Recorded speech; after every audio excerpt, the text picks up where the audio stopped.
نو زه تاسو ته وړه غونې وظیفه ښیم د قرآن پاک صرف یو وړوکی غونې آیت دی خو دومره لوی سمندر دی چې که تاسو د دې وظیفه وکړه نو زه درته یقیني طور سره یم چې تاسو د مال او دولت او پیسې دیوالونه به نړۍ خو ستاسو په وجه باندې څومره خلکو ته چې ما دا وظیفه ورکړې ده نن د ما شکریا ادا کولو ته راځي نو تاسو دا وظیفه شروع کړئ انشاءالله بیا وګورئ د دې مزې چې تاسو ته څومره مال حال ملوي مال حال لا ټینشن به تاسو همیشه او اسانه ما ته واتساپ باندې میسج راځي رزق د تنګی او یقینا چې نن سبا رزق یعنی پیسې در سره جیب کې نه کنه سو در باندې سلام هم نه ایمان د پاره دا مال چې دی ایمان د پاره ډال نن زمانہ کې کتا سره پیسې ني نو بسرورا خلکو کې مور کې بیا به انګريزانو طرف ته توجه زی او هوی خو یار بنگلې جوړې کې یار فلانی خو دې گاډه واغشتو نستا ایمان خطر کې پریوز الله دې نه کې الله دې موږ دې ایمان حفاظت وکړي نو مال خشه د خو په صحیح طریقې سره وګټي حلال حرامونه بزان ساتي نو زه تاسو ته وړه غونې وظیفه ښیم د قرآن پاک صرف یو وړوکی غونې آیت دی خو دومره لوی سمندر دی چې که تاسو د دې وظیفه وکړه نو زه درته یقیني طور سره یم چې تا رزق نه دی دا رزق دا مال او دولت او پیسې دیوالونه به نړۍ خو ستاسو کور ته به راځي داسې عجیبه تاثیر دی پکې ما چې څومره کسانو ته خپلو متعلقینو ته دا وظیفه ورکړي دلته څومره خلک راځي اگر چې زه وزګار هم نه اکثر هم نه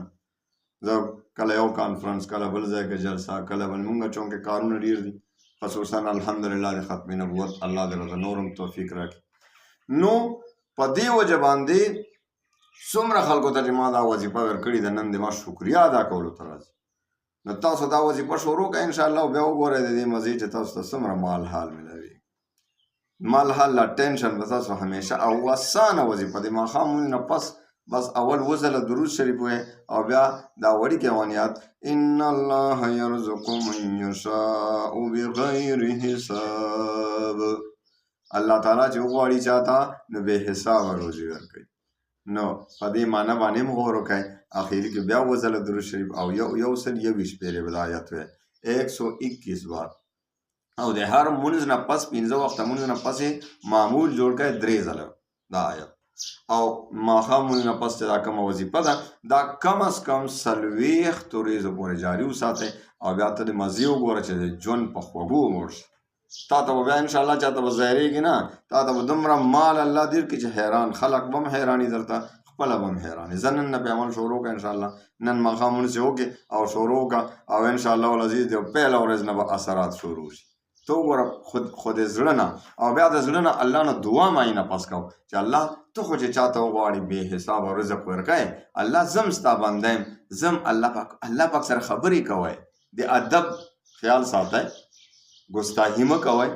بې ادبي مه کوئ ښه په ادب سره الله سره په عاجزۍ سره لګیا اوسه الله سره خبرې کو الله زه خو هم ستا بنده یم الله دې ما خو بل رب نشته تا سره زه شریک نه جوړوم الله دې چا نه غواړم خو تا نه به غواړم ستا خزانو کې څه کمی هم نه راځي الله ما ته روزي راکړه الله دې ما بچو ته روزي ورکړه الله پروردګاره موږ ته دا د مال او دولت دا ټینشن چې دی پریشاني الله دا ختمه کړه د خپلو خزانو نه راکړه مړه ته په دې عمل وکړه انشاءالله العزیز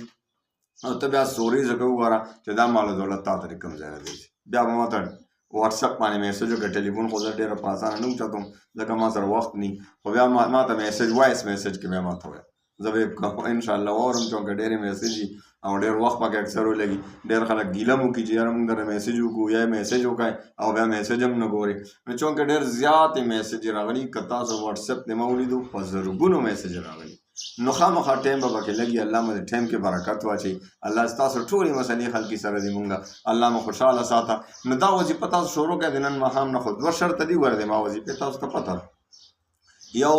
15 وخته مونځ او بل رزق حلال طلب دا 2 شرطونه چې وي ما چینل سبسکرایب کوئ او که نه سبسکرایب کوئ په دې مې کار نشته خو 15 وخته مونځ او رزق حلال طلب دا چې پکې ني بیا به وروره تا ته اجازت ني الله پاک مو خوشحاله ساته الله مې ژوند په خوږو ماړه کړه دنیا او آخرت کې دې مونږ ټولو ته الله خپله رضا را نصیب کړي واخر دعوانا